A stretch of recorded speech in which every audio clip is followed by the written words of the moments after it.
collaborate with the enemy if considered enemy combatants? They can be. They can be. They're sometimes criminally prosecuted, sometimes treated in the military. Well, let's talk about can be. I think under Supreme Court precedent. Right.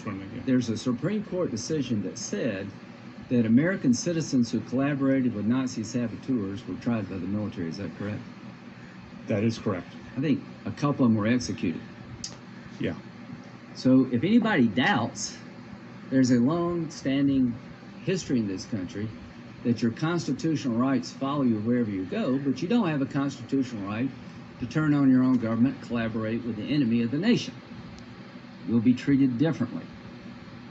What's the name of the case, if you can recall, that reaffirmed the concept that you could hold one of our own as an enemy combatant if they were engaged in terrorist activities in Afghanistan? Are you familiar with that case? Yeah, Hamdi. Okay. So the bottom line is, I want every American citizen to know you have constitutional rights, but you do not have a constitutional right to collaborate with the enemy.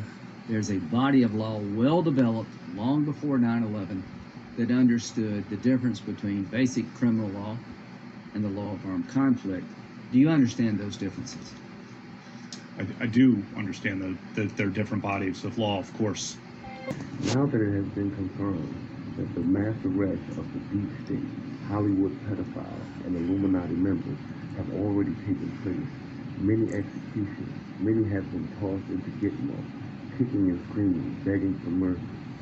Let's take a look back to where it all began, when they all received their indictment at the George Bush funeral for all to see on campus.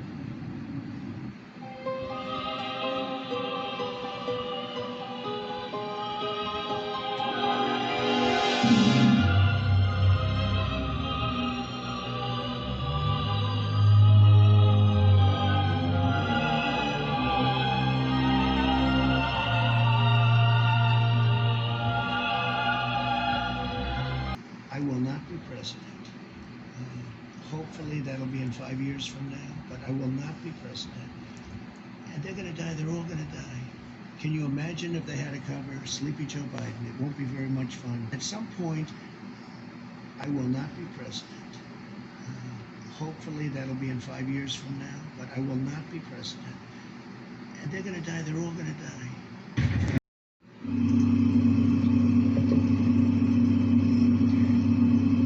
Greetings, distinguished guests, and thank you for this opportunity to say a few words at this year's event 201, the high-level simulation exercise for pandemic preparedness and response, hosted by Johns Hopkins Center for Health Security, the World Economic Forum, and the Bill and Melinda Gates Foundation. Unfortunately, I was not able to join you today. I'm involved in the IHR Emergency Committee for Ebola, but I had hoped to be in the room with you, because the issues you will be dealing with over the next hours may be tabletop exercises today, but they address real and critical threats which we at WHO take very seriously.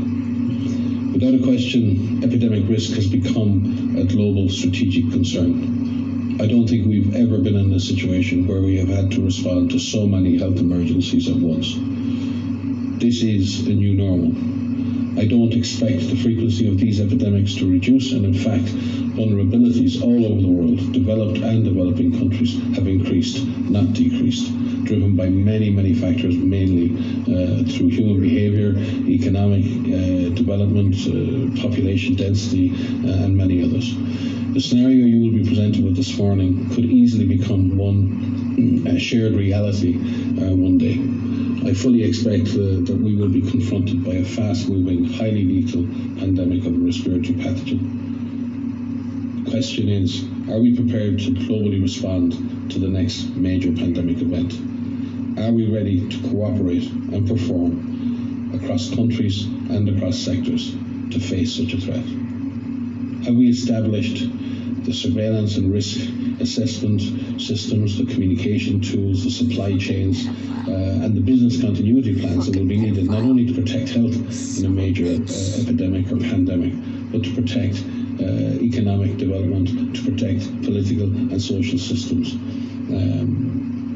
Do we collectively drive innovation enough to face the evolving global threats which we are anticipating. The nature of pandemics is that many countries will be affected at the same time. This is particularly true with the respiratory pathogen, as they are often transmitted by asymptomatic persons. They spread fast. In 2009, the pandemic virus reached all continents in less than 9 weeks. WHO's priorities are to establish a minimum capacity to detect and respond in each country around the world, to develop global strategies for containment and control of individual disease. This morning, the CDC giving doctors a critical checklist, specific criteria for a syndrome identified in a growing number of children over the last several weeks. Fever, inflammation, at least 2 organs impacted, and a positive test for COVID-19, antibodies, or COVID exposure 4 weeks before the onset of symptoms. Symptoms, which are described as similar to Kawasaki disease, include rash, red eyes or tongue, and abdominal pain. The syndrome is rare but potentially deadly. 3 children ages 5, 7, and 18 have died. The CDC alert says it's not clear if adults can develop the same type of overactive inflammatory response weeks after a COVID infection.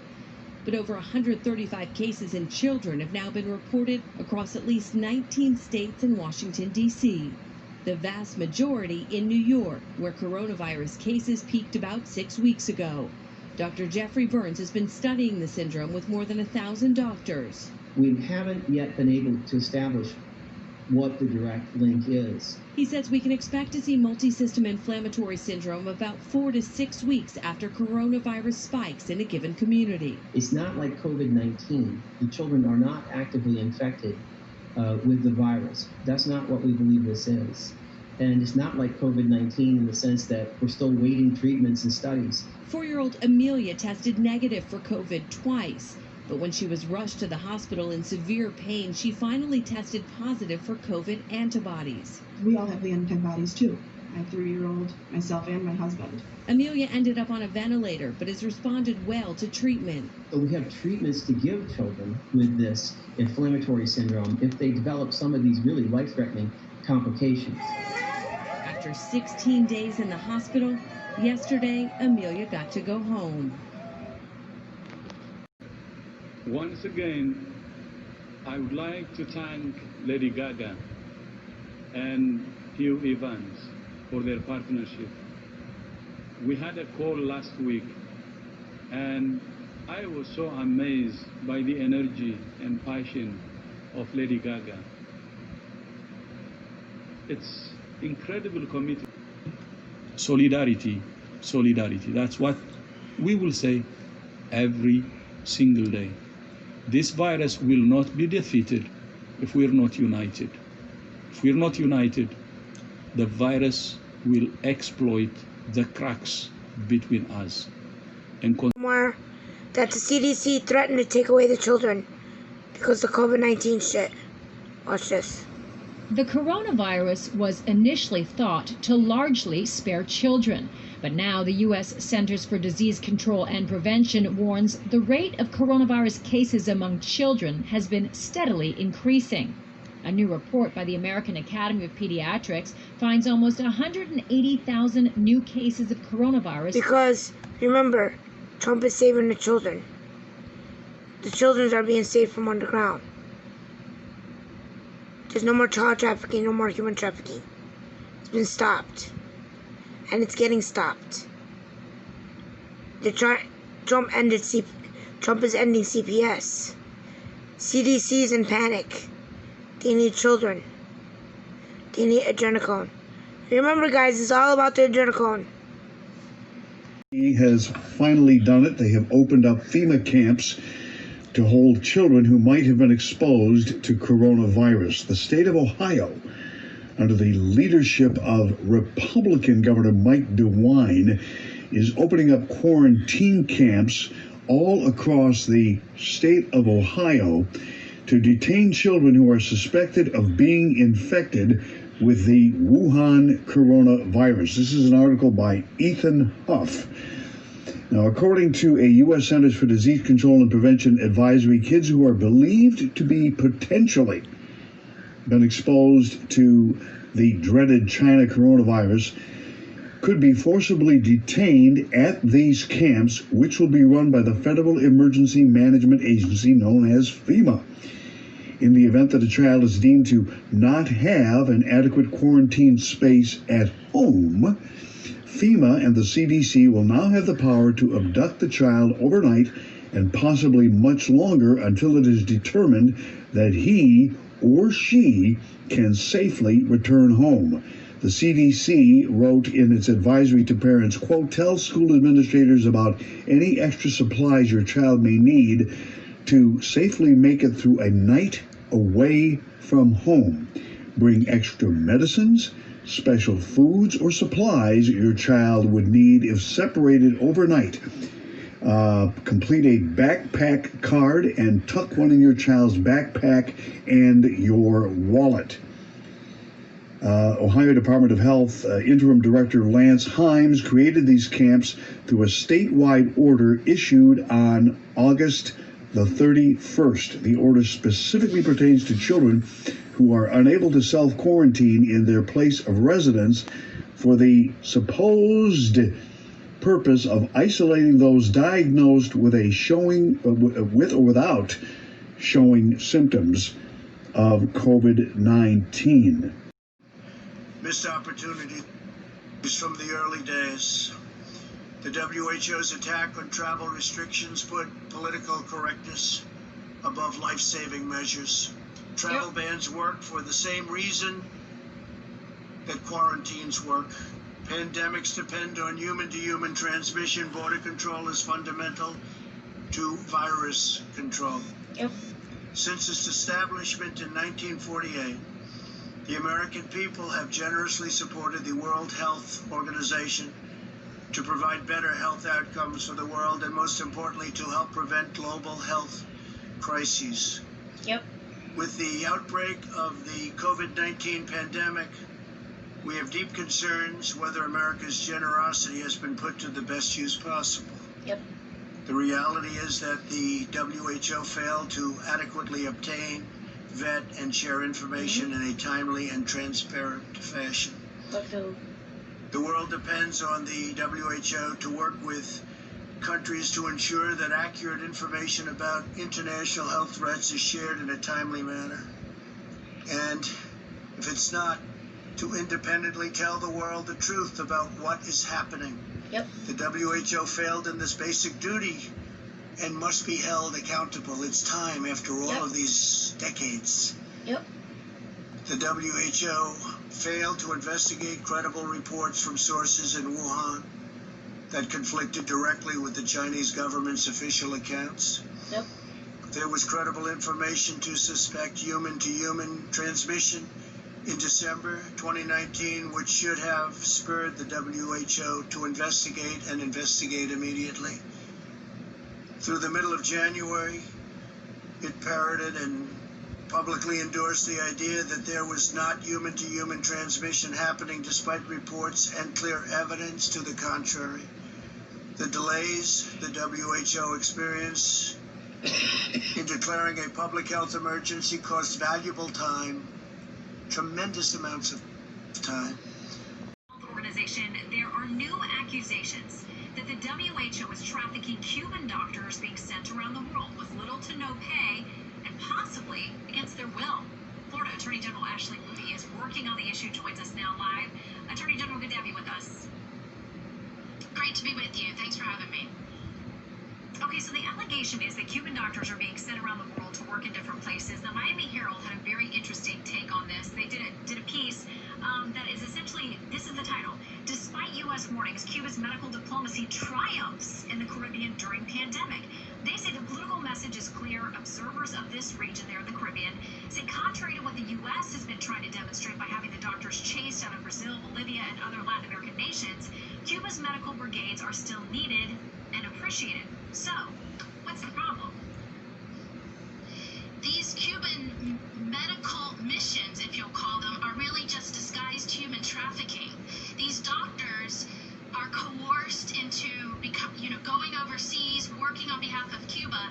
In fact, the money that is funneled back into Cuba Cuba from this trafficking makes up half of their total budget. This is no small operation, and the sad part about it is that the arm of the WHO, the Pan American Health Organization, has been overseeing, managing, funneling this money back to Cuba on the backs of these Cuban doctors that are pushed out to these other countries. So, as part of that Miami Herald article, they quoted the Prime Minister of Antigua and Barbuda, Gaston Brown, saying, "We find it astonishing that this program, which has helped to deliver good health care services to our people, is conveniently characterized by others as human trafficking." I mean, how do we know what these doctors are experiencing? Is there any way for us to know accurately whether they're willingly there or not, what they're being paid, what they aren't being paid? Well, I can tell you about 1,500 of these medical professionals now live in South Florida, where I'm the Attorney General, and as the Attorney General, I lead up our efforts against human trafficking, which is a modern-day slavery. And these Cuban doctors say they were separated from their families, they were not allowed to use normal passports. In fact, they could only go back to Cuba and Brazil. They could only go back one time a year. They had minders or advisors that monitored their every movement, and they got a pittance of money, just a small fraction. It all went through the Pan American Health Organization straight to the Cuban regime. So how does the WHO answer these allegations? Have they been transparent? Are they providing you information? Well, I'll tell you what, when this carefully crafted, I believe, criminal scheme was set up, the Pan American Health Organization said, we'll take the money, that way the Brazilian Congress won't know, and it goes back to the Cuban government. And while the Brazilian auditors have asked repeatedly, year after year, for documentation, they have not handed this over. You know, these organizations, they operate under an immunity, and they have to be carefully scrutinized and repeatedly monitored. And that's why I agree with President Trump's action to withhold funding while we investigate whether or not these organizations are truly acting